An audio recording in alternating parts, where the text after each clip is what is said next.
Bien, pues voy a tener el honor de presentar a Vicente Ruiz García y voy a procurar ser breve para no robarle tiempo a su intervención que estamos deseando de escuchar.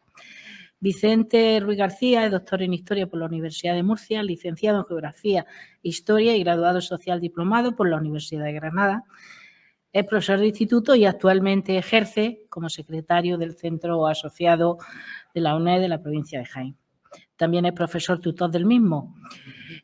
Ha publicado 12 libros y recibido 13 premios nacionales e internacionales gracias a los trabajos de investigación, sobre todo de historia naval, de gastronomía histórica, historia de la provincia de Jaén.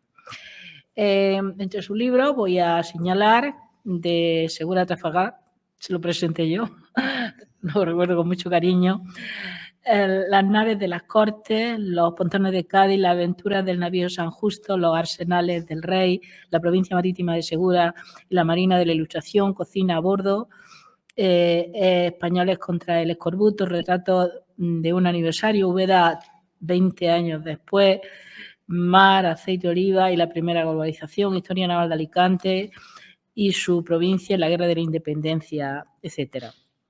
Ha sido reconocido por diversos premios por su trabajo, por ejemplo, el Premio Virgen del Carmen de la Armada Española en 2 ocasiones, el Premio Internacional Ciudad de Carnot de Cocina, el Premio de Interés Histórica Naval Miguel Linares Barceló, el Premio de Monografía Nuestra América, el Premio Internacional García Diego, el Premio de Investigación Cronista Cazabán, el Premio Juan Luis Cebrián de Divulgación Histórica, el Premio de Ensayo Pablo de la Vida y Espíritu de la Ilustración, Premio Internacional de Investigación Histórica Foro Jovellanos del Principado de Asturias, etcétera.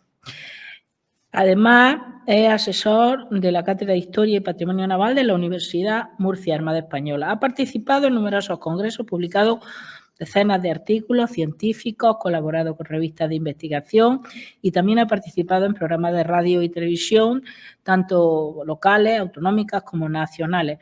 Sus libros y sus investigaciones han tenido y siguen teniendo una gran repercusión en prensa y en medios de comunicación también de todos los ámbitos. Yo sé que para Vicente un honor grande es que la biblioteca del Colegio Público Santísima Trinidad de Úbeda lleve su nombre.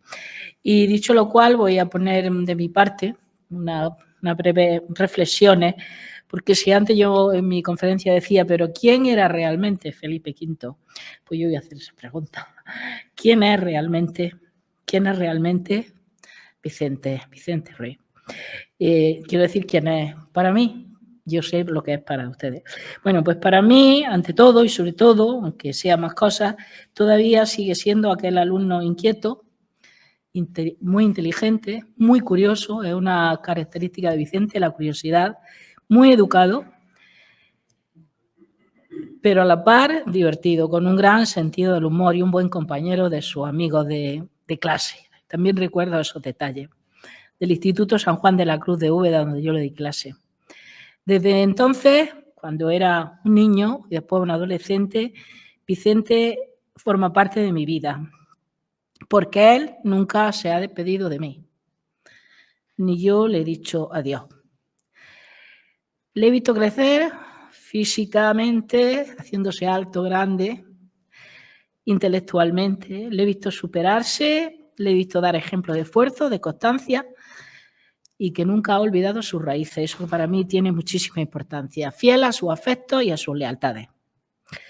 Es una suerte, y lo digo públicamente, y esto ya digo que me estoy saliendo del guión, para la UNED, tener en su equipo al equipo actual que tiene, al director, extraordinario director Manuel, y a Vicente como secretario. Porque yo también creo que la UNED está viviendo uno de los mejores momentos de su historia. Y realmente ellos son, al contrario de lo que dije sobre Felipe V y España, lo que merece y lo que necesita en este momento la UNED.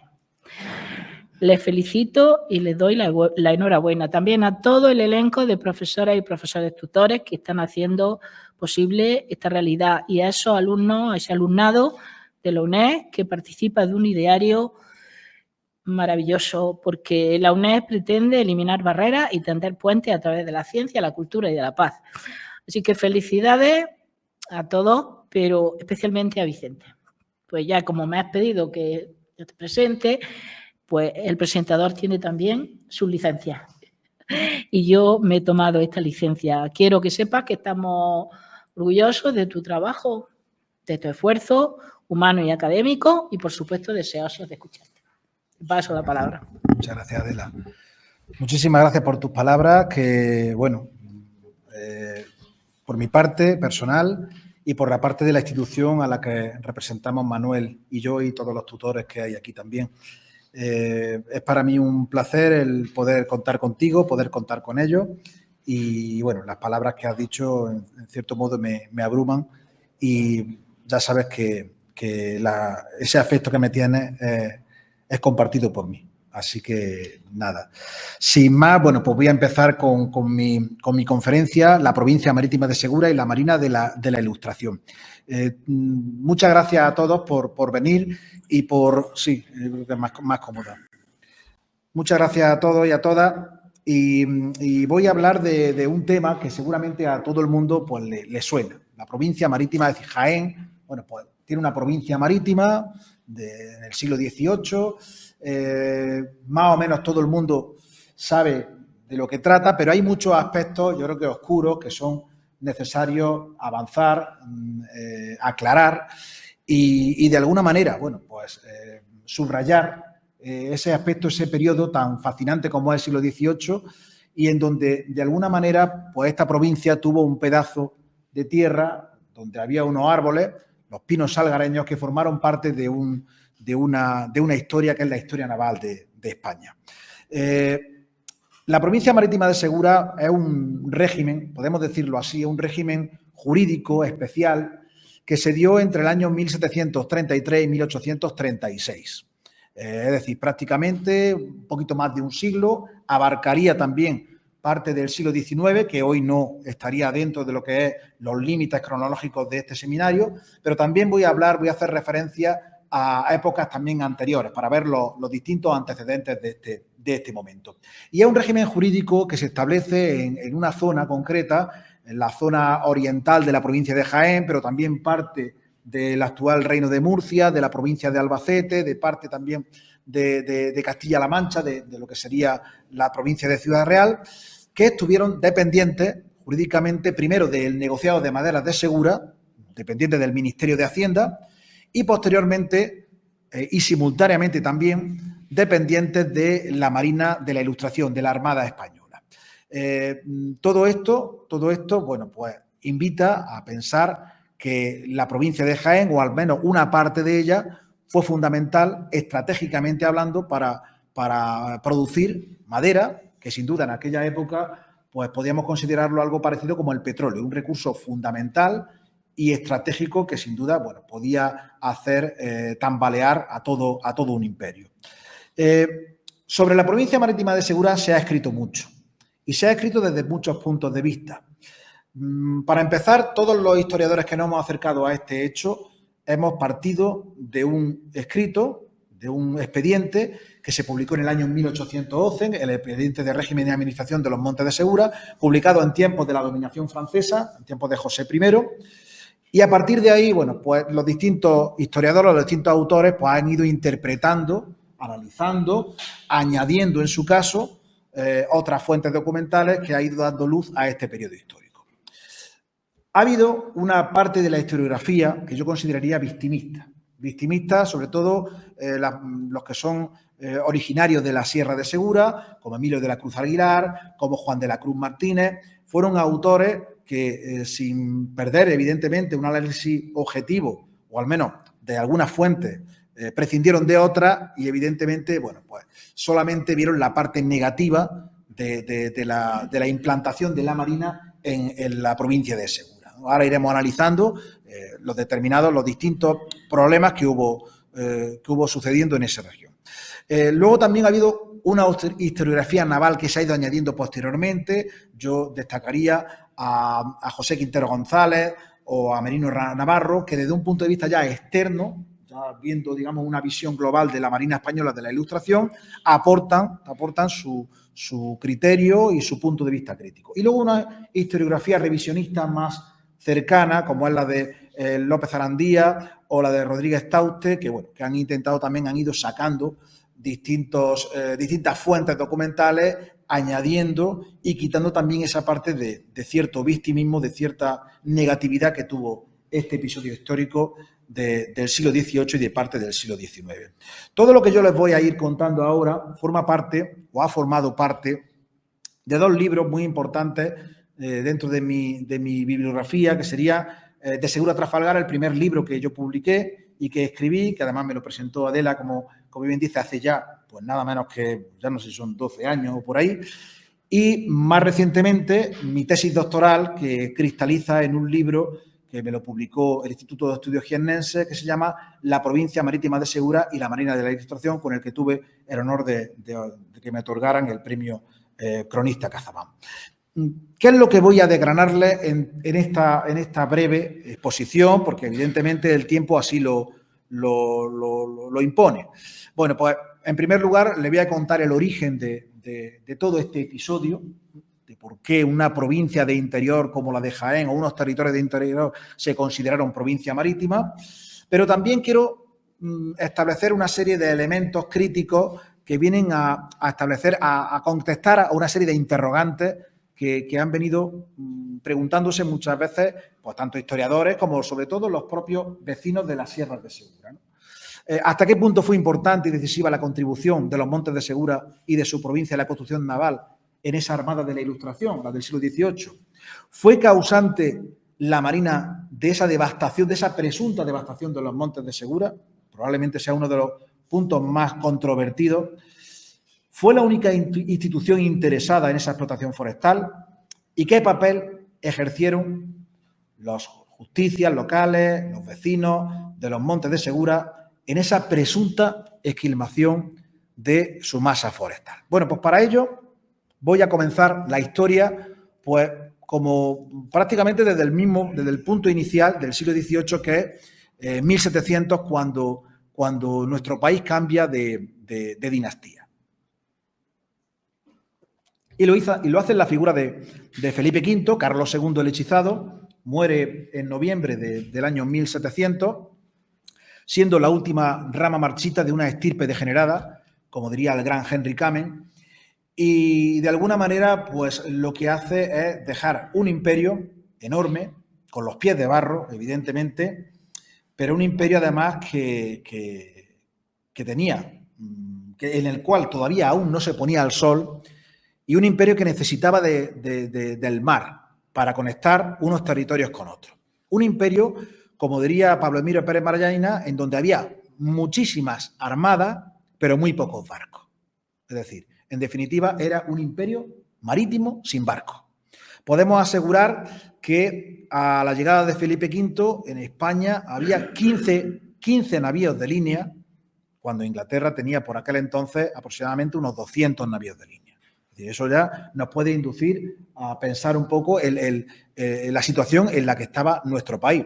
Un país, además, que en plena guerra de sucesión, con muchos pretendientes y con muchos estados intentando quedarse con el gran pastel que suponía sobre todo los territorios americanos, que no olvidemos, más que Austria y más que Francia, bueno, pues Inglaterra deseaba entrar en ese lugar que era América y obtener toda su riqueza, y evidentemente España no estaba preparado para eso. Cuando Felipe V llega al trono, se encuentra un país, insisto, sin ningún tipo de fuerza naval. Hay que tener en cuenta que la fuerza naval más poderosa que España tenía en aquel momento era la escuadra de galeras del Mediterráneo, un tipo de buque obsoleto para la época y que, por supuesto, nada tenía que ver y poca función efectiva podía hacer en un Atlántico turbulento y en un mar tempestuoso como era el Atlántico, que evidentemente necesitaba otro tipo de naves más fuertes, más marineras y de otro tipo de carácter, con otro tipo de características. Felipe V fue un mal rey, como bien ha dicho Adela Tarifa, un rey demente, un rey melancólico, un rey que tenía problemas mentales, pero afortunadamente dentro de esa sombra y de esa personalidad que no vamos a juzgar, lógicamente la de los reyes, tanto la de Felipe V como la de Fernando VI, sí tuvieron la suerte, digamos, de rodearse de algunos buenos ministros. Uno de los primeros fue José Patiño, un milanés que llega a la Secretaría de Estado de Marina e Indias, que se convierte prácticamente en un superministro de la época y que podemos considerarlo como el padre de la Real Armada Española. Él lo que hace es unificar todas las armadas que había en una sola, desde entonces nace la Real Armada Española como tal, y comienza con las primeras reformas. España no puede mantenerse, no puede tener ese imperio ultramarino sin apenas tener fuerza naval, y comienza con una ambiciosa política estratégica como es la creación de los 3 grandes arsenales que hay en nuestro país, que eran Ferrol, Cartagena y La Carraca en Cádiz. Además de eso, crea el Colegio de Guardiamarinas de Cádiz, así como una serie de ordenanzas de régimen jurídico en relación con el apresto de navíos, la fabricación de bajeles, etcétera, etcétera. Comienzan también los primeros fracasos. Hay que pensar el contexto histórico en el que comienza las reformas de Patiño, el momento de la política revisionista de Felipe V. Una vez que los tratados de Utrecht ya han quedado sellados sobre el papel, la política de Felipe V, o probablemente la de su mujer Isabel de Farnesio, obliga a España a emprender la batalla contra Gran Bretaña para recuperar territorios italianos. Esos territorios italianos, Nápoles, las 2 Sicilias, eran, en principio, el objetivo era entronizar a los vástagos de Isabel de Farnesio, a los segundones de Felipe V, los hijos de su segunda esposa, y de alguna manera controlar, que los Borbones pudieran controlar esos territorios italianos que, no obstante, anhelaban la vuelta al regreso de los españoles, ¿no? Tal y como ocurrió con la entrada del futuro Carlos III de España, Carlos VII de Nápoles, en aquel territorio.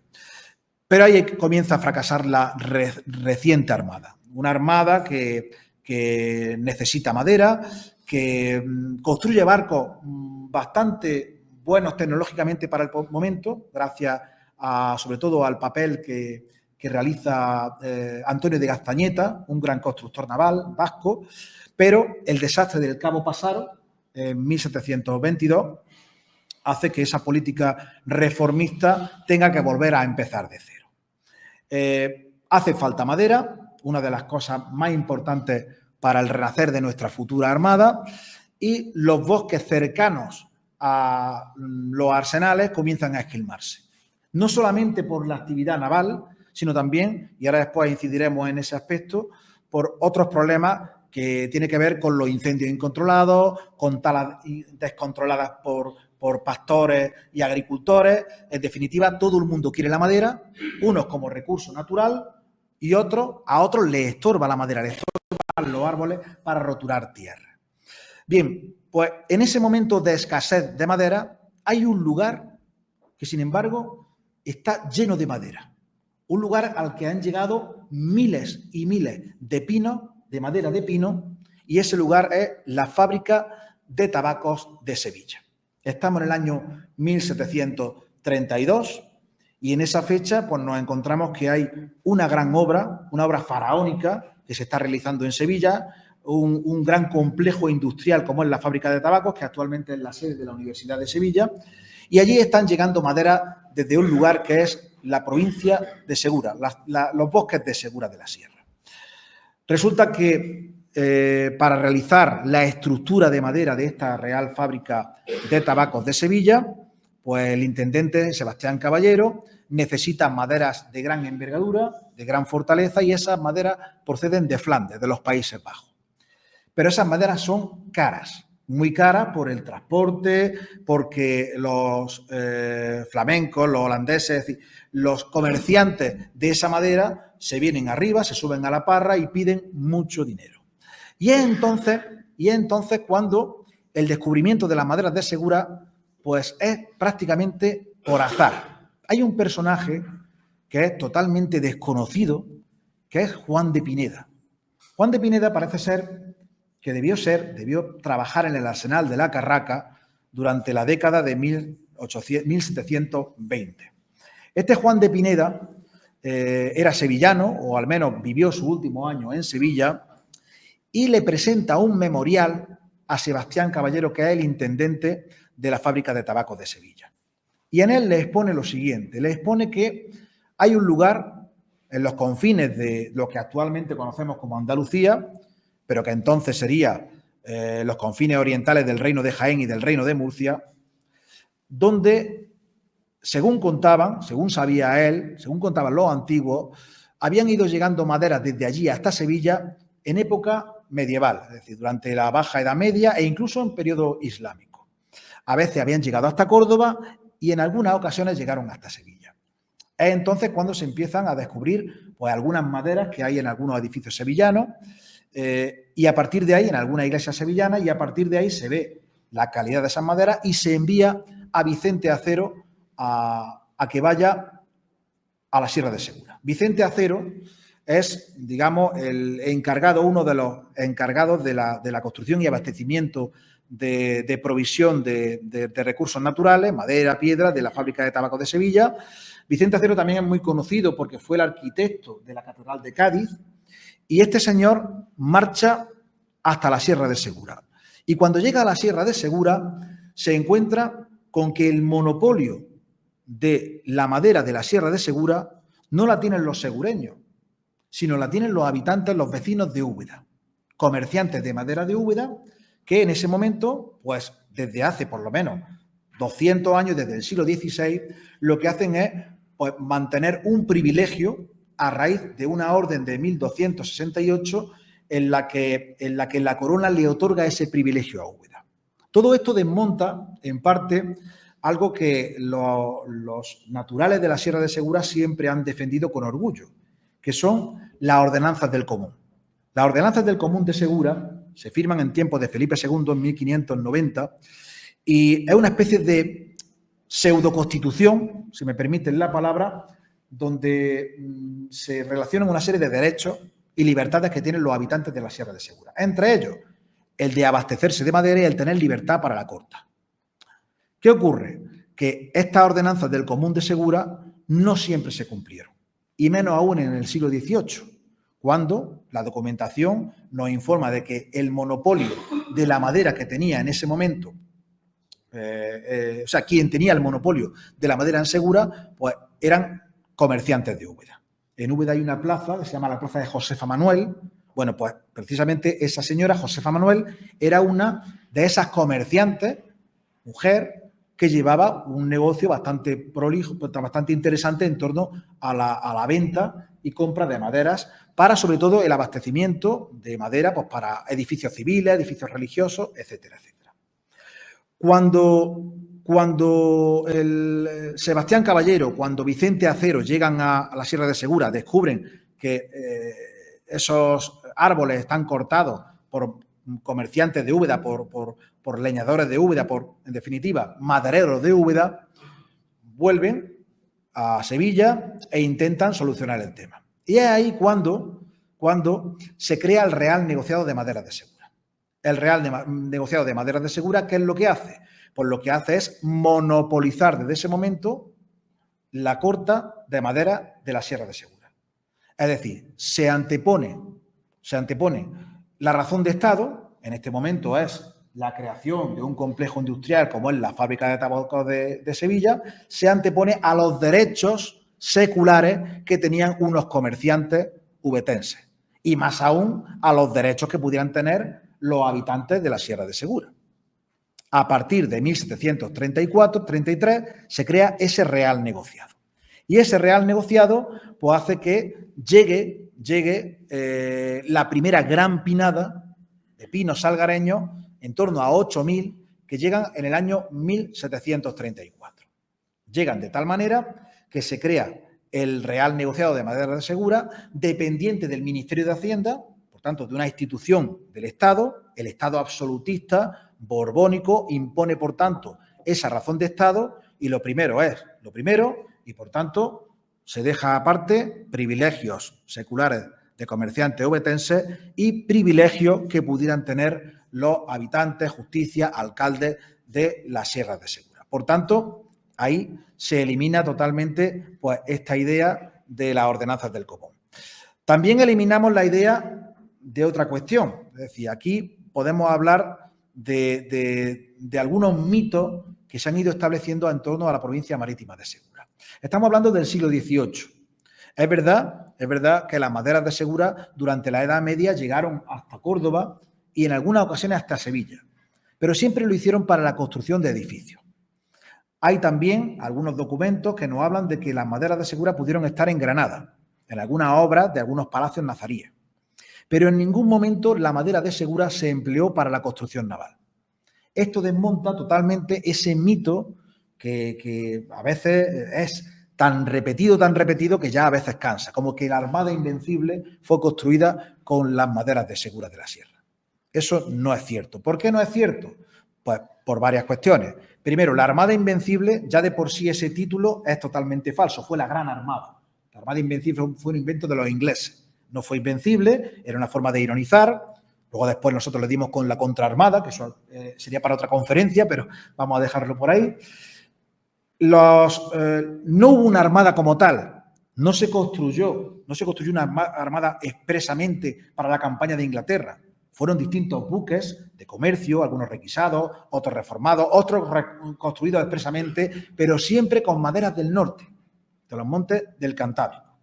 Aquí es que cada vez que, por ejemplo, hay alguna vez he leído por algún lado que los campos de Hernán Perea, se encuentran en Segura de la Sierra, que es un páramo, pues está deforestado porque se hizo la Armada Invencible con ellos. Pero es que si te vas a los Monegros, también te cuentan lo mismo. En definitiva, es decir, donde hay un páramo, ahí estuvo la Armada Invencible. No fue así. Por tanto, ahí desmontamos la primera de las ideas. En Orcera hay una calle que se llama Calle Armada Invencible. En fin, hasta hace poco el barco del Tráncol decía en su recorrido, en unos altavoces, en unos pinganillos que te ponían, decía que se había construido la Armada Invencible. No. Ni la Armada Invencible, ni la nao Santa María, como yo he visto en algún sitio escrito, ni el barco de Chanquete. Así que nada de eso. Pero en el siglo XVIII, ahora sí vamos a ver con nombre y apellido los barcos que se construyeron o que se repararon con madera de Segura de la Sierra. Se crea el Real Negociado de Maderas de Segura y en aquel momento, en ese memorial, volvemos atrás, de Juan de Pineda hablaba de las maderas de Segura, de la posibilidad de crear un negocio en torno a ella y de, sobre todo, las ventajas, la calidad que tenía para carenar barcos. Ahora hablaremos de lo que es carenar, para reparar barcos. Es decir, por tanto, él hablaba de que la marina que necesitaba esa materia prima podía emplearlo a partir de esas maderas de Segura. ¿Qué ocurre aquí?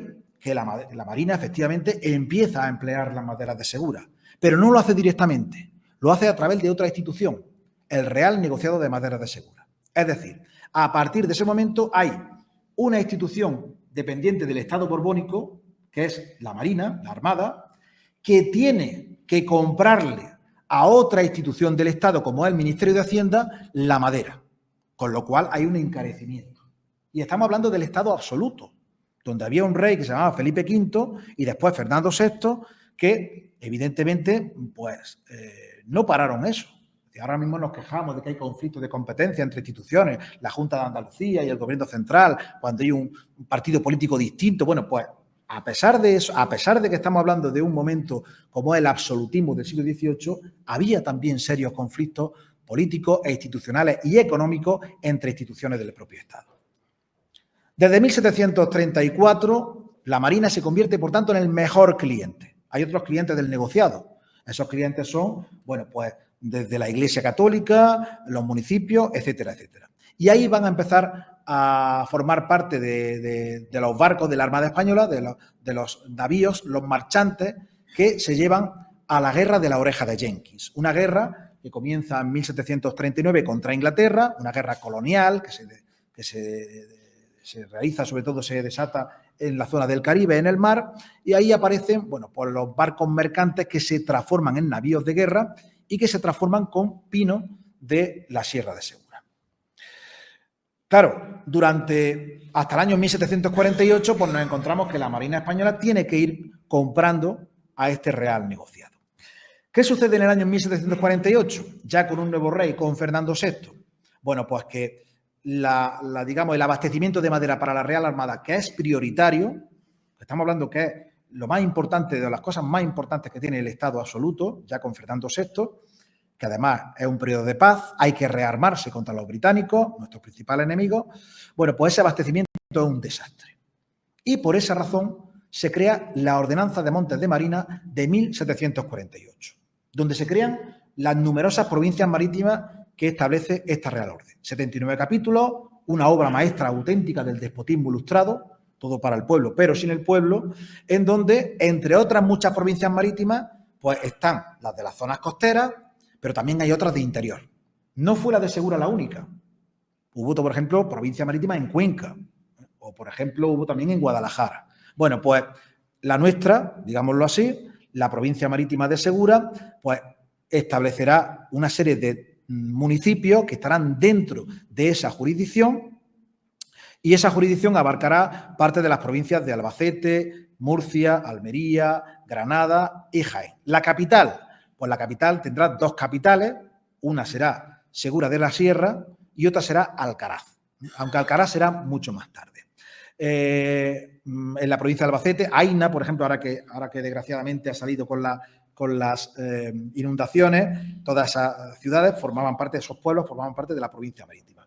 Se establece un juez que se le llamaba ministro de Segura, y a partir de ese momento el ministro de Segura, que tenía su sede, digamos, en Orcera, que era el arrabal de Segura de la Sierra, allí establece la justicia, hace las órdenes y evidentemente pues lo que hace es proteger a esa materia prima tan importante como es la madera, especialmente los pinos salgareños.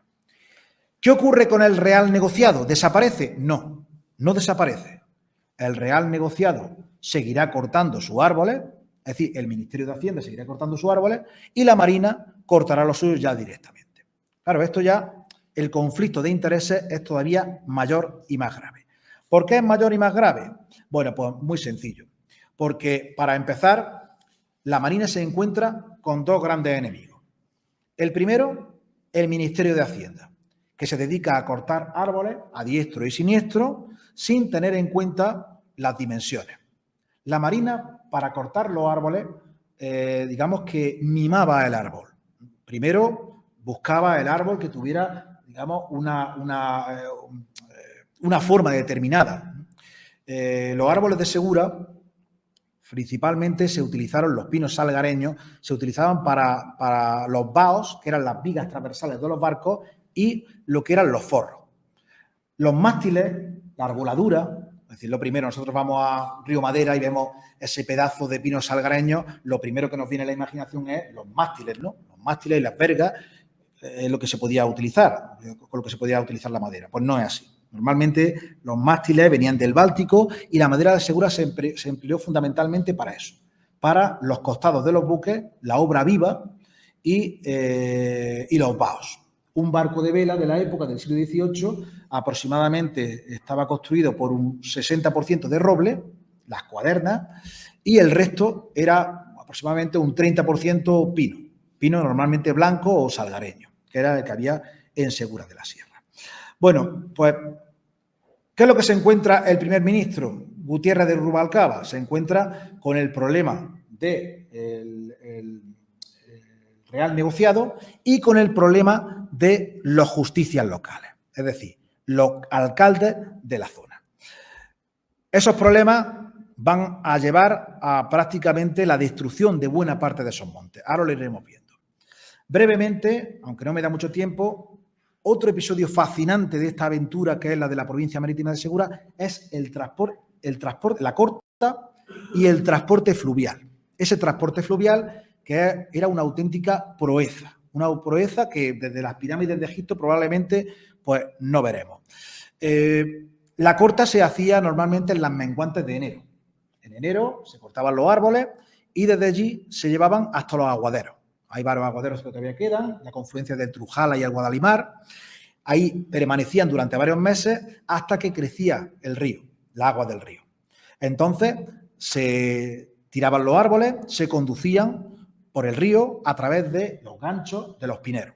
Un ejército de pineros que conducían, que iban disciplinando los pinos pues atravesando, recorriendo todo el Guadalimar, llegando hasta el Guadalquivir y descargando los pinos en Sevilla. Al llegar a Sevilla, estos pinos salgareños se embarcaban en tartanas. Las tartanas eran unas embarcaciones de vela latina pequeñas que bajaban río abajo desde Sevilla hasta Sanlúcar y recorrían, siempre mirando a la costa, hasta llegar al arsenal de la Carraca en Cádiz. Estamos hablando de 8 meses aproximadamente, 9 meses, lo que, bueno, este ejército de pineros lo que tardaba en llegar, en conducir la madera desde los bosques de Segura hasta el astillero, lo cual era una auténtica proeza.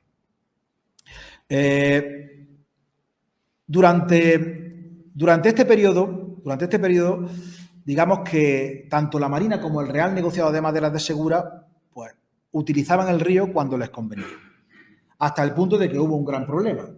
¿Cuál fue el problema? El problema fue que hubo pinadas que dependían de la Marina, que tenían mucha prisa en llegar al astillero, pero que no podían hacerlo. ¿Por qué? Porque se encontraban a medio camino con la pinada del Real Negociado, es decir, del Ministerio de Hacienda. ¿Qué suponía eso? Muchos retrasos. Retrasos cuando además había campañas bélicas, como por ejemplo esa guerra de la Oreja de Jenkins a la que he hecho referencia, u otras guerras u otros conflictos posteriores. A pesar de todo ello, así se siguió manteniendo, digamos, la conducción de maderas con todos los problemas que eso conllevaba. Cuando llegaba al astillero, en el astillero, bueno, pues hubo distintos periodos donde las maderas de Segura tuvieron importancia. Uno de los más importantes fue el periodo que va entre 1748 y 1762. Fue una segunda fase de explotación llamado de construcción naval a la inglesa, donde la construcción naval a la inglesa triunfó. Esa construcción naval a la inglesa fue la que llevó a cabo, o la que tuvo como cerebro, a uno de los personajes más fascinantes de nuestra historia, como es Jorge Juan de Santa Cilia. Jorge Juan de Santa Cilia fue un marino, fue un matemático, fue un investigador, fue también un constructor naval y un ingeniero que sin duda alguna, si hubiera sido norteamericano, hubiera sido británico o francés, pues hubiera tenido pues 3 o 4 series de Netflix, películas, libros, en definitiva, de todo. Pero como era de Novelda de Alicante, bueno, pues es un personaje que no es muy conocido. Y una de las épocas, o uno de los momentos más fascinantes de este individuo fue ese proceso de espía, cuando es espía en Inglaterra. El rey Fernando VI, y concretamente el ministro, el marqués de la Ensenada, lo envía en una operación de espionaje industrial a Inglaterra. ¿Por qué? Porque en Inglaterra se hacían los mejores barcos y estaban los mejores técnicos de construcción. Y allí, en una aventura rocambolesca, a los 007, pues él logra escabullirse de los británicos, se disfraza y consigue nada más y nada menos que traerse a 50 técnicos, ingenieros, constructores, carpinteros de ribera, británicos, muchos de ellos irlandeses, otros escoceses, alguno que otro inglés, y se los trae a los arsenales de España. A la Carraca, Mateo Mulan, Timothy Roth, que lo lleva a distintos arsenales. En definitiva, varios constructores, ingenieros de la época, que plantean un nuevo sistema de construcción a la inglesa. Era una mezcla en la técnica anterior de Gastañeta, española, y la técnica británica traída por estos constructores. Y eso hace que se construyan barcos con piezas menores, piezas más pequeñas. Y esas piezas pequeñas permitan que el pino salgareño, pino laricio, también conocido, pues sea de especial calidad para ese nuevo tipo de construcción naval. Y entonces se crean pues, navíos como, por ejemplo, el África. Es el momento en el que se crean pues, todos estos navíos que tengo relacionados aquí, África, Júpiter, Mercurio, Venganza, Águila, en fin, en definitiva, digamos que la época más próspera, más longeva, de mayor producción naval en el arsenal de la Carraca, se hizo gracias a las maderas de la Sierra de Segura. He hablado antes del carenado, porque hablamos de construcción naval, pero no se nos puede olvidar el carenado. ¿Qué es el carenado? El carenado es cuando los navíos necesitaban pasar por taller, digamos, para ir reponiendo las distintas maderas que se pudrían en alta mar. Y para eso, a veces, eran auténticas obras estructurales que se hacían navíos prácticamente de nuevo. Bueno, pues las obras de carenado que se hacían en los astilleros, tanto de Cartagena como de La Carraca, fueron muy intensas y allí, bueno, pues las maderas de Segura, en fin, tengo listas eternas de maderas de Segura que sirven para la carena de navíos, fragatas y embarcaciones menores. Hay que tener en cuenta que todo esto sucede con la oposición de buena parte de los justicias locales y vecinos del lugar, porque es cuando se perpetran auténticos desastres ecológicos vistos desde una óptica actual. Por ejemplo, hay un gran incendio que se produce en Beas de Segura en el año 1700, entre 1763, uno y luego después otro en el 74, un incendio que llega nada menos que desde Beas de Segura hasta Segura de la Sierra. Si conoce, si tiene más o menos una perspectiva de la distancia que hay, pues no fue la Marina en este caso, sino fueron los propios habitantes del lugar los que, viendo que pasaba por sus narices la riqueza de esos montes de Segura, que eran vendidos o bien por el Real Negociado de Maderas de Segura o bien por la Real Armada, ellos veían que pasaban hambre, que pasaban miseria y que, por tanto, no obtenían ningún rédito económico. Y entonces la única posibilidad para sacar a aquellas gentes del hambre y la miseria era la roturación de las tierras, convertir las tierras de labor o bien en pastos para el ganado. Eso hacía que el árbol se convirtiera en un auténtico enemigo, un enemigo que sucumbió, en muchos casos, víctima del fuego. Y así se produjeron muchos conatos de incendio, villas en rebeldía, que hicieron que fuera insostenible prácticamente tener la provincia marítima de Segura con una explotación racional y adecuada. Todo eso, además, con las cortas que hacía el Real Negociado de Madera, que cortaba árboles a diestro y siniestro sin tener en cuenta que algunos eran auténticas joyas para emplearlos para la construcción naval. Es entonces cuando finalmente, en el año 1764, se crea una orden por la cual hay una alternancia en las cortas. Un año será para la Marina y otro año será para el Real Negociado de Madera dependiente del Ministerio de Hacienda. De alguna manera, bueno, se intentaba regularizar, ordenar de algún modo. Voy a ir pasando porque queda poco tiempo. Hemos hablado de La Carraca, Cádiz, donde llegaban las maderas de Segura a través del río Guadalquivir, pero también llegaron a otros astilleros. Lo hicieron, por ejemplo, a Ferrol, donde llegaban, pues en este caso, a través de La Carraca. Pero también hubo un lugar muy importante en donde las maderas de Segura tuvieron un gran protagonismo. Hablamos del Arsenal de Cartagena, en Murcia. Si la odisea de los pineros por el río Guadalquivir y Guadalquivir fue realmente un episodio épico, lo del río Segura fue todavía más, hasta el punto de que tan solo hubo 6 pinadas, 6 conducciones, porque era literalmente imposible. Era imposible conducir aquellos pinos tan largos, con esas dimensiones tan enormes, por ese río que hoy día, bueno, pues está lleno de embalses, pero que en el siglo XVIII, pues aún así entraba por angostos cortados y por zonas verdaderamente peligrosas. Con las maderas de Segura, pues se hicieron, por ejemplo, los famosos jabeques. Los jabeques eran unas embarcaciones que fueron muy operativas en el Mediterráneo, sobre todo con la piratería de los argelinos. Estas embarcaciones menores que tenían vela latina fueron bastante efectivas. O, por ejemplo, se construyó el cuartel de presidiario, actual sede de la Universidad Politécnica de Cartagena. La actividad de la provincia marítima de Segura, el abastecimiento de madera, fue también muy importante gracias y a raíz de la creación de los diques de carena. Diques de carena que se construyeron simultáneamente en Cartagena y también en La Carraca. En La Carraca queda todavía uno de esos diques, una auténtica joya del patrimonio industrial del siglo XVIII, como fue este que vemos aquí, el dique San Antonio. ¿Tuvo importancia a nivel estratégico y geopolítico las maderas de Segura? Pues sí, la tuvo, por ejemplo, en un periodo concreto que es la guerra contra Inglaterra. Desde 1798 hasta el año 1805, pues nos encontramos multitud de órdenes que nos hablan de que la madera de Segura necesita llegar cuanto antes y de manera urgente al astillero de La Carraca en Cádiz. Se expidan órdenes urgentes y precisas para que cuanto antes nos proveyese de madera de los montes de Segura. Cádiz, 18 de febrero de 1805. Esto lo escribe de puño y letra Manuel Godoy. ¿Por qué? ¿Por qué las maderas de Segura y no de Cataluña, no de, por ejemplo, del norte del País Vasco, de Cantabria? Porque las únicas maderas que podían llegar a estos lugares eran las de Segura.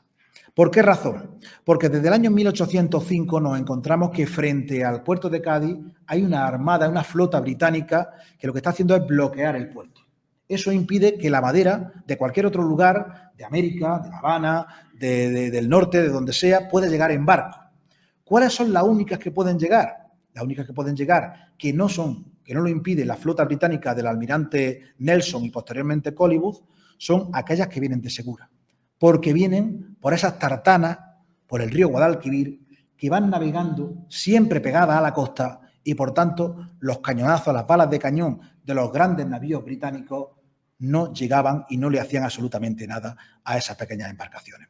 Eso hizo que entre 1805 y 1808, es decir, durante Trafalgar, durante todo el desastre de esa terrible batalla librada el 21 de octubre de 1808, las maderas de Segura tuvieran esa enorme importancia, como también lo tuvieron en la Guerra de la Independencia. Y entramos ya en el siglo XIX. Y para ir avanzando, pues nos encontramos que tras el desastre de Trafalgar, la Marina da un paso atrás.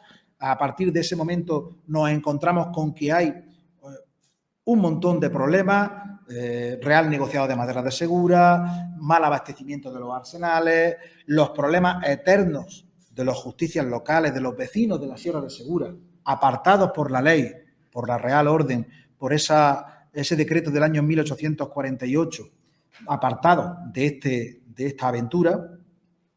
Y nos encontramos ya que en plena Guerra de la Independencia con las Cortes de Cádiz se produce la abolición de la Ordenanza de Montes. A partir de ese momento, pues hay una serie de derogaciones, de restauraciones, igual que la Constitución de Cádiz, y nos encontramos que la provincia marítima de Segura, al igual que el negociado, se va a ir extinguiendo finalmente en el año 1836. A partir de aquí, ¿qué conclusiones sacamos de ese periodo histórico fascinante, conocido para uno y desconocido para otro? Bueno, pues para empezar, vamos a fijarnos en la responsabilidad ecológica. Esa cacareada responsabilidad ecológica de pérdida de la biodiversidad, de esquilmación de los montes, tal y como hablaba el expediente de régimen de administración, como habló, por ejemplo, Emilio de la Cruz, Juan de la Cruz Martínez, etcétera, etcétera. ¿La responsabilidad fue exclusiva de la Marina? Hay otros actores, por ejemplo, ese Real Negociado de Madera, ese Ministerio de Hacienda del que he hablado durante toda la conferencia. Los incendios y talas incontroladas, la actitud de los ayuntamientos, la responsabilidad de los ganaderos y de los agricultores. Y luego también hay algo muy interesante, la política de liberalización de los montes y sus terribles consecuencias.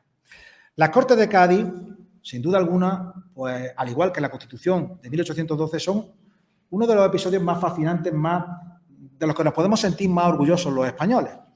Pero hay algunas sombras que fueron decisivas, sobre todo desde el punto de vista medioambiental. A la hora de derogar la ordenanza de Montes, tanto las Cortes de Cádiz como todas las normativas de los liberales del siglo XIX, hasta 1823, 24 y posteriormente, pues resulta que permitían, al liberalizar el monte, permitían a los dueños del monte, es decir, en este caso ya no era el Estado el dueño, sino que eran los municipios o los particulares, podían hacer lo que quisieran con los árboles. ¿Y qué es lo que hicieron? Talarlos de forma indiscriminada. La provincia marítima de Segura llegaba hasta Villanueva del Arzobispo, hasta Villacarrillo, hasta Innatoraz. Bueno, pues hay algunas cartas y algunos documentos del alcalde de Innatoraz, por aquel entonces, de Torafe, por aquel entonces, en donde se habla de auténticos masacres ecológicas, permítanme esta palabra que es del siglo XXI, pero bueno, para que nos entendamos, que se hizo con aquellos montes. Es decir, los árboles no servían para nada. El paisaje del olivar que hoy vemos, este paisaje que hoy podemos ver donde hay pinos por un lado y olivas que llegan prácticamente hasta lo alto del monte, no es culpa de la Marina, es culpa de políticas de liberalización de los montes y especialmente las que partieron de las Cortes de Cádiz y luego cristalizaron con la desamortización de Mendizábal. sin duda alguna, el mayor atentado ecológico de la historia de España, porque se desmontaron auténticos montes simplemente para roturarlos. Se roturaron y se acabó prácticamente con ellos.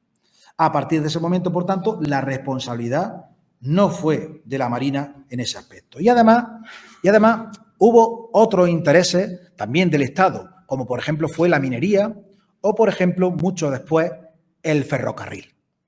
Todos los pinos de Segura, durante la segunda mitad del siglo XIX hasta el año 1960, sobre todo los años 40, después de la Guerra Civil, bueno, pues se empleó la madera de Segura, en este caso, no para la construcción naval, sino que se empleó para la construcción de las vías del tren. Todas las traviesas construidas en madera en España, las que antiguas, lógicamente, todas, absolutamente todas, estaban fabricadas con maderas de los montes de Segura de la Sierra, de lo que hoy conocemos como el Parque Natural de Cazorla, Segura de las Villas. Bueno, pues haciéndonos una idea, y yo una vez que he hecho una relación de todas las pinadas que he investigado en todos los archivos, en Simancas, en el Viso del Marqués, en Sevilla, etcétera, etcétera, bueno, pues llego a la conclusión de que después de algunos cálculos realizados, este sería, digamos, la comparación de la explotación forestal entre la Marina, el negociado y el ferrocarril. Como ven, aquí sería, digamos, de color azul, lo que sería responsabilidad de la Marina española durante un siglo. En color rojo, un poquito más, la responsabilidad del Ministerio de Hacienda con el Real Negociado. Bueno, pues aquí vemos de color amarillo cómo la responsabilidad del ferrocarril, esas obras del ferrocarril, fueron terriblemente muy superiores y multiplicaron por muchísimo la explotación forestal que tuvo la Marina. Por tanto, no se puede achacar a día de hoy, como se sigue haciendo, a la Armada Española, a la Armada de la Ilustración, esa esquilmación de los bosques de Segura, ese paisaje desarbolado y en algunas ocasiones ocupado por olivar que hoy tenemos en la parte oriental de la provincia de Jaén. ¿Fue importante o decisiva la contribución de los montes de Segura a la construcción naval del siglo XVIII? Ya lo hemos visto. La Guerra del Asiento, el sistema inglés de Mullan y de Jorge Juan, el empleo durante el sitio, los distintos periodos bélicos en el siglo XVIII, especialmente la guerra última contra Inglaterra. Pero luego también nos encontramos pues, el destino de las maderas de Segura en algunos sitios realmente variopintos. Hoy no quedan apenas, no quedan restos de esas maderas de Segura. Tenemos que buscar mucho. Y nos encontramos, bueno, pues algunos datos curiosos, algunos elementos curiosos, como yo me encontré un día en Balsicas, que está al lado de Murcia. Bueno, pues resulta que me encontré en el castillo de Ros de Olano, que es un castillo del siglo XIX, de un noble, de un aristócrata, que hay maderas de Segura, las maderas que procedían de los diques de carena del Arsenal de Cartagena. Un buen día en el Arsenal de Cartagena, esos diques construidos en el siglo XVIII se demolieron para construir la base de submarinos y un anticuario, José Madrid que se llamaba, bueno, pues lo que hizo fue llevarse esas maderas que son realmente inmensas, como ahora después veremos. Algunos nombres de navíos construidos o fabricados con la madera de Segura. Por ejemplo, el navío Poder, que fue un marchante, un mercante transformado en buque de guerra que participó en una de las batallas más épicas, más brillantes y también poco conocidas de la historia de España, la victoria del Cabo Sicié, en el año 1744 contra los ingleses. O, por ejemplo, el navío África, que fue un navío muy longevo, nada menos que 74 años, cuando un navío de línea lo normal es que durara como mucho 20 años.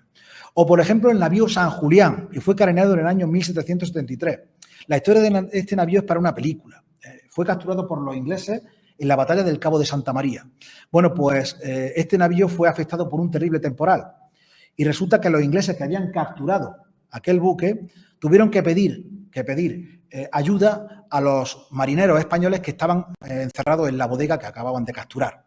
Entre esos marinos había uno, que posiblemente a ustedes les sonará, que es Alejandro Malaspina, el gran explorador científico, protagonista de esa expedición que tuvo en el siglo XVIII, esa expedición ilustrada. Bueno, pues Malaspina lo que hizo fue revelar a la tripulación de marineros españoles y volvieron a tomar el barco español que entró victorioso y, bueno, con la gente aplaudiendo en el puerto de Cádiz en 1771.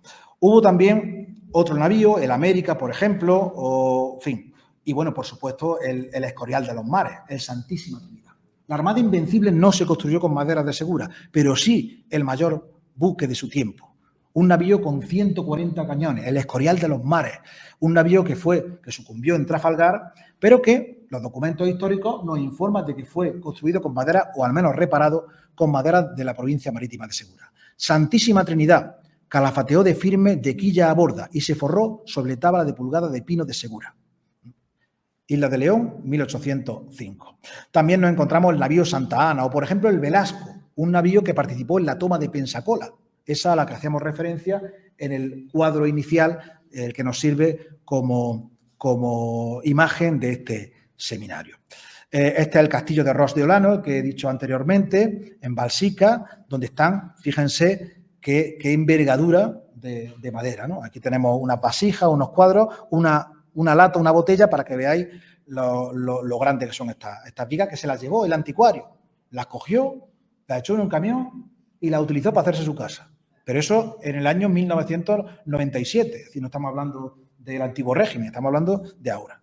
Es decir, si algo hay que achacar a la Marina Española es el no haber protegido ese patrimonio tan importante. No haber esquilmado sus bosques, que no fue así, pero sí el patrimonio naval tan importante como los diques de Carena de Sebastián de Feringham, construidos en 1752 en el Arsenal de Cartagena. Aquí tenemos, por ejemplo, el dique San Antonio, el único que queda de aquellos diques en la Carraca, y aquí tenemos esa, digamos, base de submarinos que acabó con esas maderas de Segura que estaban en el fondo del mar. Aquí vemos esa imagen. Concluyendo, esta intervención, que como ya he dicho antes, es un extracto, así, un resumen de mi tesis doctoral y de ese libro que es La provincia marítima de Segura y la Marina de la Ilustración, nos sirve para desmentir muchos mitos. Ni la Armada Invencible se construyó con las maderas de Segura, ni la Marina fue causante de la pérdida de la masa forestal de ese entorno. Al contrario, probablemente con una visión ecológica que no tenían entonces, pero sí de conservación de un material que iba a servir durante muchos siglos, ellos no creían que se iba a inventar el acero ni el hierro. Pensaban que durante mucho tiempo la madera iba a ser la base fundamental, la materia prima para los barcos. Pues ellos lo cuidaban, eso sí, a costa del sufrimiento de muchos habitantes de la Sierra de Segura. Eso también hay que decirlo. Las leyes de liberalización de la propiedad de los montes, el ferrocarril, fueron los verdaderos causantes del expolio. Y las ordenanzas del común no siempre se cumplieron porque la madera fue extraída antes del Estado, fue extraída por madereros ubetenses. Con todo esto, más que concluir con una imagen despectiva, una imagen negativa de ese episodio trascendental, trágico en algunos momentos, pero fascinante en todos, yo quisiera subrayar la importancia de esos pinos salgareños, de ese rincón de la provincia de Jaén, que de alguna manera formaron parte de nuestra historia naval, formando parte de los baos, de la obra viva y muerta de esos navíos, fragatas, goletas, embarcaciones menores, de esos hermosos veleros que cruzaron el Atlántico, el Océano Pacífico y todos los mares, y que de alguna manera, pues esos pinos salgareños forman parte de esa historia que es la fascinante historia naval de España. Muchísimas gracias.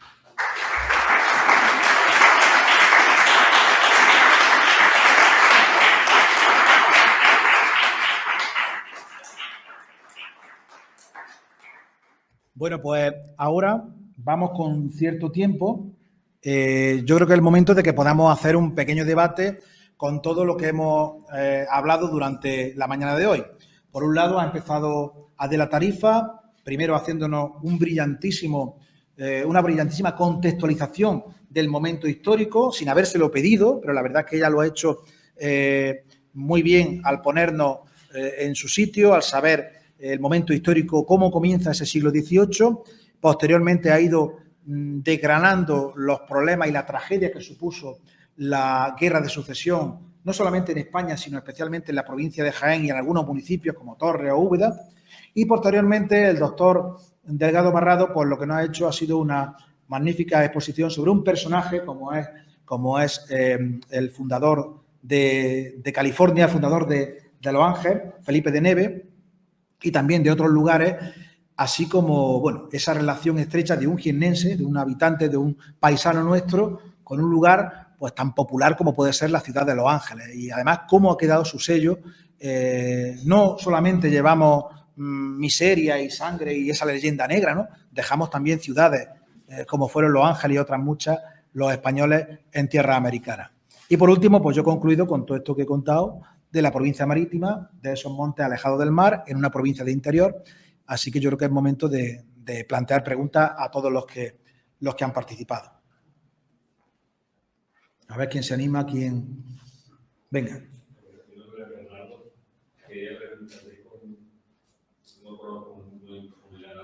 ¿Cómo está la situación actual en el sector de seguridad de la vida con el tema de la silvicultura? ¿Se ha recuperado masa forestal? ¿Existe industria forestal? Bueno, pues si bien durante mucho tiempo prácticamente el desarrollo económico de la Sierra de Segura era la madera, pues durante los últimos años, sobre todo a partir de la creación del Parque Natural, se ha dejado un poco esa industria maderera. Ahora está volviendo a utilizarse porque además hay un problema también y hay un problema ecológico. Hay que aclarar el monte, hay que acabar con determinados, de vez en cuando, hay que hacer sacas de madera y la silvicultura desde un punto de vista controlado evidentemente es positiva para la protección de la naturaleza. Creo que hay proyectos, pero evidentemente todavía queda mucho por hacer. Se ven camiones que de vez en cuando salen, pero hay muy pocos aserraderos. Es decir, de los que había hace 50 o 60 años, quedan muy pocos. Queda uno en Orcera, queda también otro que hay cerca de Segura de la Sierra, luego después en la provincia de Albacete sí hay alguno más, pero la explotación forestal, la verdad que todavía es yo creo que la silvicultura todavía es una asignatura pendiente de esa comarca.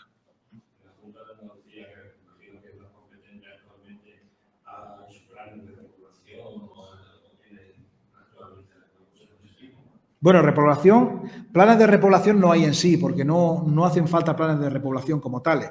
Digamos que la política que se lleva a cabo desde hace ya bastantes años es la de la regeneración propia del bosque. Por ejemplo, cuando hay un incendio ya no se repueblan los bosques, por lo menos en Segura. Sino que lo que se hace es que la vegetación natural sea la que vaya, digamos, emergiendo. Y de hecho, pues tenemos algunos casos concretos.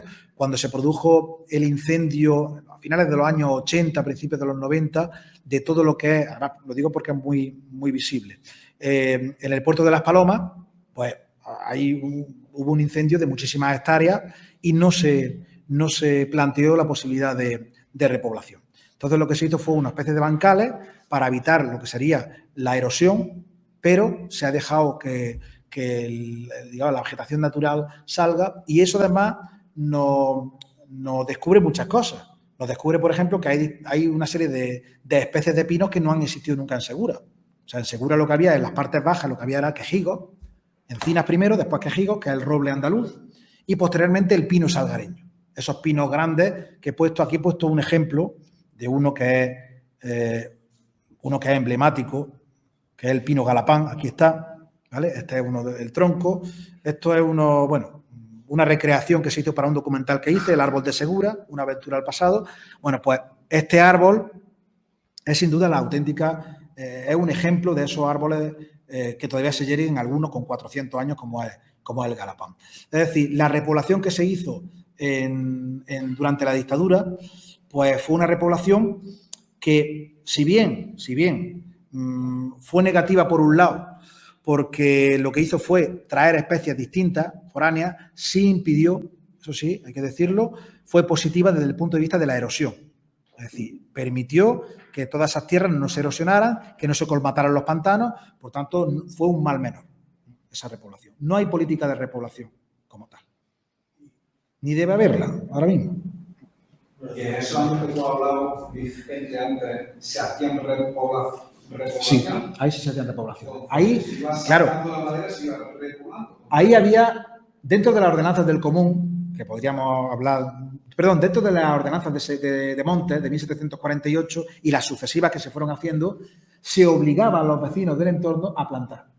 Es decir, cada uno tenía la obligación de decir, bueno, pues tienes que plantar tantos pinos.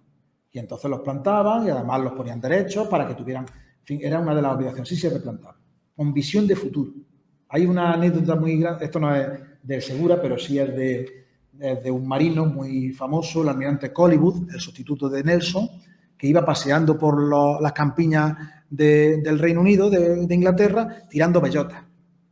¿Por qué? Pues para que nacieran futuros, en 100 años o en 200 años, futuros robles que servirían para las cuadernas de la Royal Navy, ¿no? Luego después, a cabo de los 20 años, los barcos de madera dejaron de construirse y se hicieron los de acero. Pero eso no lo sabía ni Collingwood, ni los vecinos de la Sierra de Segura, ni el ministro Rubalcaba, Alejo Gutiérrez de Rubalcaba, no el que tuvimos después, lógicamente, pero se llamaba así, ¿eh? Entonces no sí había ese tipo de política de... No, solamente lo hacía la Marina. Claro. Por eso había un conflicto institucional. Es decir, mientras que unos los protegían, los mimaban, pues el año que le tocaba al negociado de Hacienda, pues cortaban por ejemplo, pues estos pinos grandes. Estos pinos grandes no servían, los pinos laricios no servían para nada para la construcción civil. Daba igual utilizar un pino resinero o un pino carrasco que utilizar este tipo de pino, o un pino más pequeño. Sí. A nivel de campo, de estudio de campo, ¿se ha podido constatar la existencia de tocones de esta época de los procesos de tala previo a la reconstrucción de los navíos? Pues se ha encontrado, además, hay una compañera que es Ana Crespo y otro profesor británico, que es su marido, que no recuerdo mismo cómo se llama, que tienen un proceso de investigación muy interesante, y es que a través de un proceso que se llama la dendrología, a través de ese proceso, a través de los anillos y determinados análisis químicos, pues se llega a saber el origen del árbol y si fue talado en una época, si fue talado en otra. Eso además está sirviendo mucho para lo que es el hallazgo de los pecios, de los barcos hundidos, para saber cuál es el origen, de dónde vino, las maderas de dónde proceden. Es un tema muy, muy interesante, donde ya la historia pues se da la mano con otro tipo de tecnología. Pero sí, la Sierra de Segura sí hay. Dicho por ello. Es cierto que la provincia marítima estuvo dotada precisamente para de la compañía de infantería marina. Sí, estuvo exactamente. Pero eso hasta hace no mucho tiempo. Es decir, como recuerdo de esa presencia de la Marina de Segura, hubo una compañía. De hecho, yo conocí a un señor mayor que formó parte de esa compañía de infantería de marina, como digamos una especie de recuerdo del pasado. Yo creo que es momento, y en eso ahora, aprovechando que hoy no ha venido, pero el nuevo subdelegado de defensa, el coronel Evaristo Jaime, pues es infante de marina y tiene bastante interés por este tema de la provincia de Segura. Creo que es momento también para reconciliar a la Armada con esa parte de la provincia de Jaén, con esos bosques de Segura, porque de alguna manera forman parte de la historia, ¿no? Para bien o para mal. Y yo creo que en buena parte para bien. Yo tengo muchas notas a lo largo de la mañana, de todo súper interesante. Y quería también alguna aclaración. Por ejemplo, la Santísima Trinidad se construyó en La Habana. Por lo tanto, no se hizo con madera de la península, pero sí que posteriormente, cuando se vio que la navegabilidad era regular solo, sí se readaptó su diseño, pero fue del ferro. Entonces no creo yo que Santísima Trinidad tuviera madera de aquí. Bueno, Alfonso, te corrijo.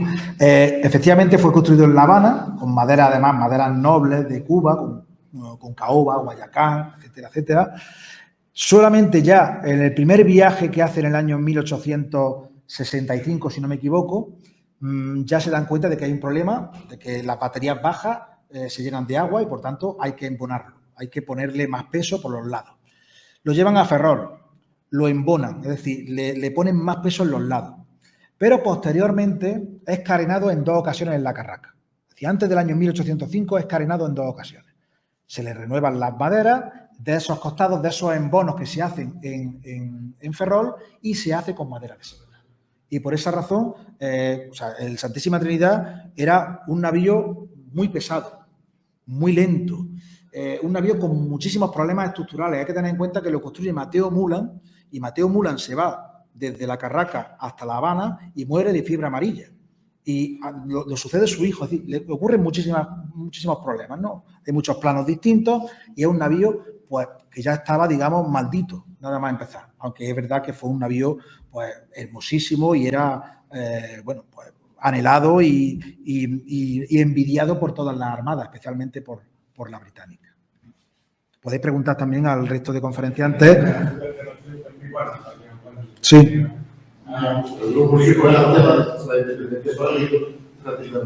¿Cómo? Sí, porque participó en la captura de un convoy británico con 50... Exactamente. Sí. Y yo lo que reviento.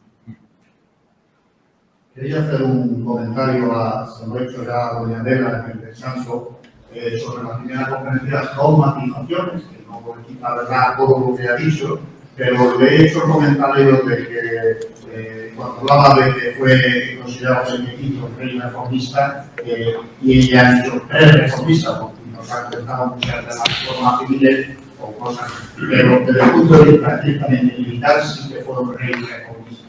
Fue el que cambió el sistema militar antiguo de los tercios a los regimientos, como la caballería, aparecieron los dragones, etcétera. Todo él, en el aspecto puramente militar, sí fue un rey reformista. Y el otro aspecto que ha comentado era la dificultad que por aquel tiempo de reclutamiento. Bueno, esa dificultad ha sido el caballo de batalla de los ejércitos españoles a lo largo de toda la historia.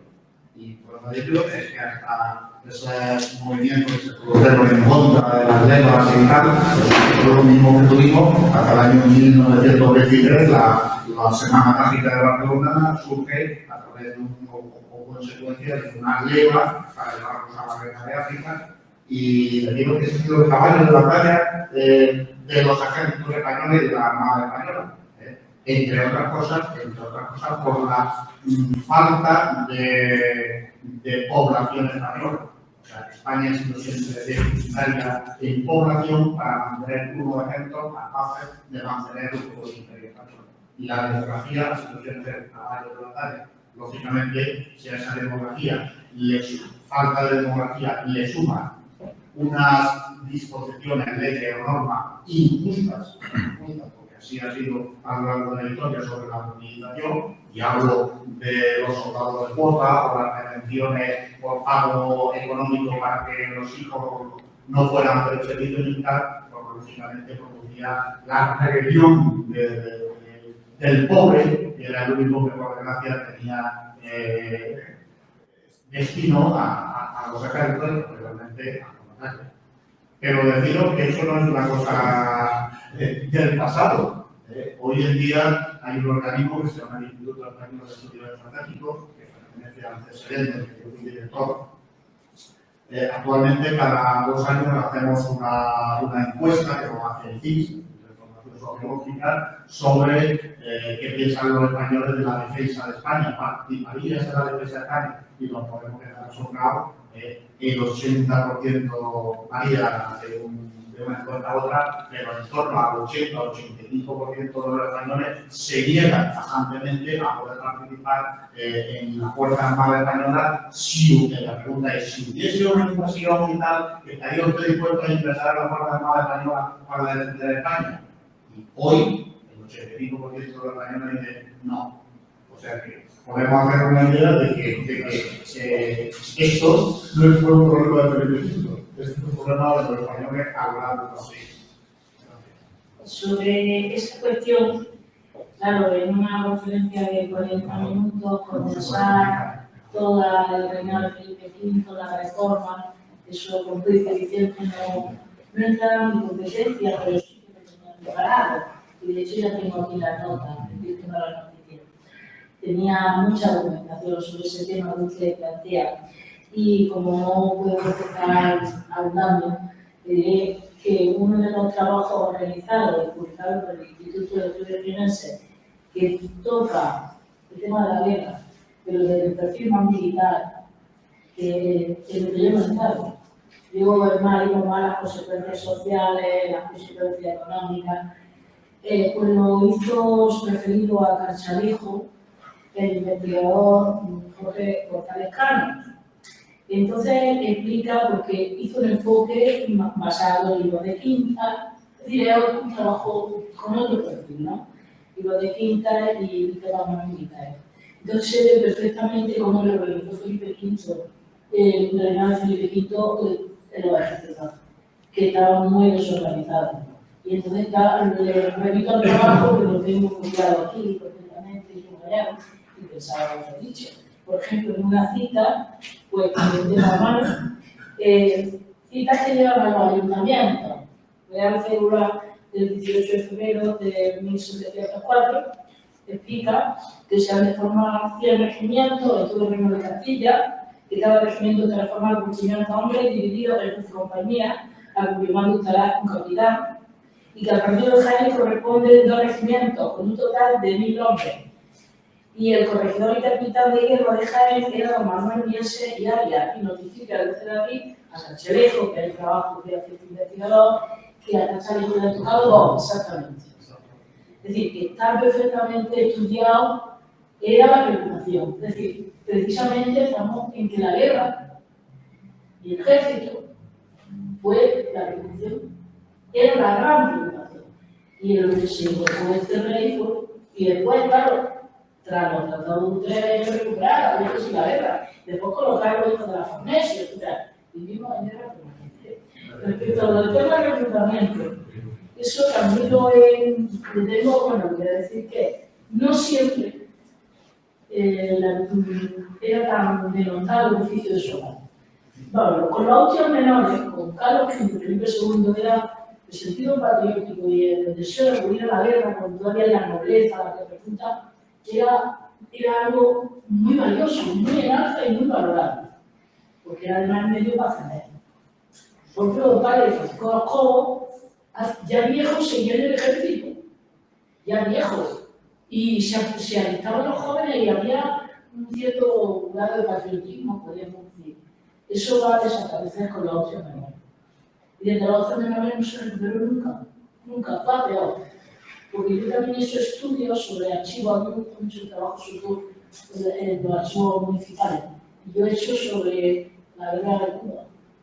Eso es horroroso ver cómo se hacían las reclutas y cómo mandaban a un chico a la fuerza a la guerra, un chico que después lo daban por inútil porque el chico había nacido sin dientes.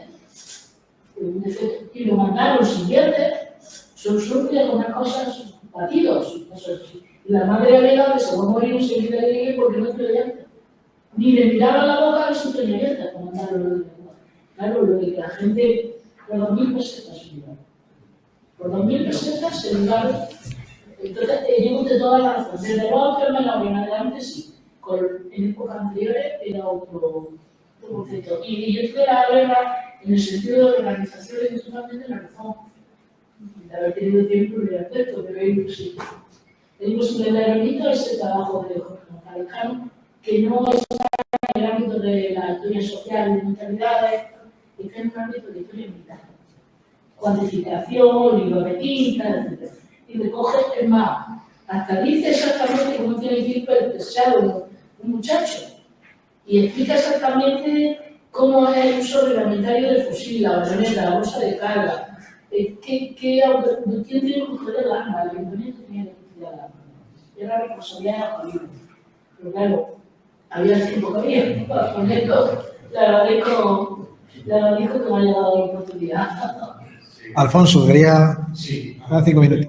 Casa original de la Real Circular del siglo XVIII, sobre todo de ilustración de lo que era la ordenanza de Leva y la ordenanza del Nacional en el plazo de los ejércitos.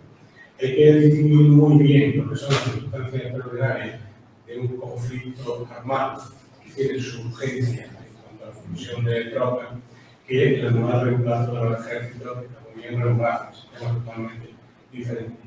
La organización de Leva es totalmente trágica y de urgencia, por así decirlo, y el anual reemplazo del ejército es algo que está muy organizado y aparece así en la Real Cédula del siglo XVIII, y yo tengo oportunidad de leer.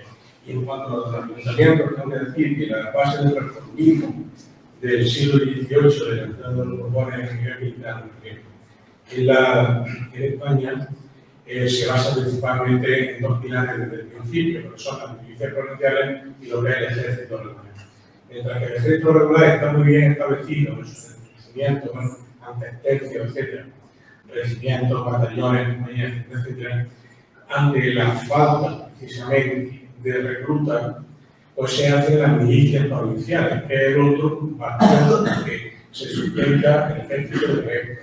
Y las milicias provinciales son aquellas en las que se le da a la gente la posibilidad de no tener que irse de su casa y hacer una especie de servicio militar remunerado dentro de su provincia, de su unidad de provincia, en el batallón de esa ciudad. Por ejemplo, el batallón de milicias provinciales de Jaén, que participó en el Corte de Reyes, era gente de Jaén que prestaba sus servicios como soldado y no tenía que salir de la ciudad ni tampoco tenía que permanecer en el cuartel. Él tenía su horario de trabajo y luego podía seguir en su casa con su familia. Entonces, ese sistema se hizo precisamente para favorecer el que ciudadanos de esa ciudad se habilitaran al ejército sin necesidad de proteger a la familia y también como medio de vida.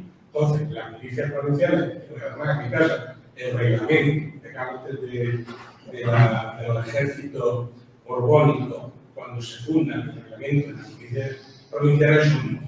Ahí sí que los ayuntamientos tienen la obligación de participar en la formación de esos batallones. Entonces, la participación de los ayuntamientos en la formación de esos batallones, efectivamente tenían una cuota, ellos que cubrir, el armamento y a otros pertrechos. Ese era el motivo. De hecho, en el siglo XVIII, ante la imposibilidad de mantener el imperio con las escasas tropas que la nación daba, incluso se reclutan regimientos extranjeros y de la corona. Han sido regimientos suizos, regimientos irlandeses y otro tipo de regimientos de otras monarquías que se contrataban al servicio de la corona española. Era una forma también de aumentar lo que es el contingente militar de la época, aparte de todo el sistema de renovación de la flota, que yo creo que a mi juicio es uno de los principales hechos a nivel militar del siglo XVIII de la monarquía borbónica, que es la formación de una gran armada que recuperó de hecho la hegemonía en la oceánica, tanto para unir los tres continentes que formaban el imperio que era nada fácil, sobre todo para los ingleses, que eran nuestros principales. Y que de hecho el siglo XVIII está lleno de victorias navales españolas contra los ingleses. Luego se consiguió un objetivo, la guerra armada, una de las principales obras de los primeros jóvenes, no digamos de la ilustración contra el tercero, por supuesto. Entonces, todas esas relaciones, me refiero solo al ámbito militar, no político ni social, hay que tenerlas muy en cuenta a la hora de hacer un balance general de la situación del siglo XVIII. De hecho, no se perdieron las colonias, que era, digamos, hasta que se independizaron ellas, solo. O sea, no fueron los ingleses las que la quitaron. Y la hizo de México una ciudad multirracial, porque de los 42 individuos que formaron Los Ángeles había de todo, había indios, negros, vascos, peninsulares, etc. Esa característica de multirracialidad le da a España, de los Felipe de Neve, una dimensión muy importante, que no nos viene a nadie ahora a enseñar ese tema, porque nosotros no somos pioneros. Igual que los manuales mundiales superanos en la Florida, en Fuerte José, en San Marcos, le dio la ciudadanía directamente a todos los esclavos ingleses que se iban de los territorios ingleses y le dio su derecho aquí. Yo creo que nos hemos sentido también muy orgullosos de muchas cosas que hemos hecho. Los Ángeles la construyeron con 4 calles, una iglesia, varias casas y 4 calles, y 42 ciudadanos múltiples de años. Esa obra es increíble, porque además en la California hubo muy poca conflictividad. De hecho, no había necesidades militares, no casi todo en la Luisiana y en la zona de la Florida, Mississippi, etc. Pero en la California había muy pocas unidades militares. Eran los dragones de fuera los que principalmente se encargaban no de la organización, no había complejidad, cosas que hizo mucho el ministro del medio, que puso un código mayor. Si eran los guardias de seguridad los que defendían la frontera, principalmente, que eran los presidios fronterizos, antes no hay una esencia alguna.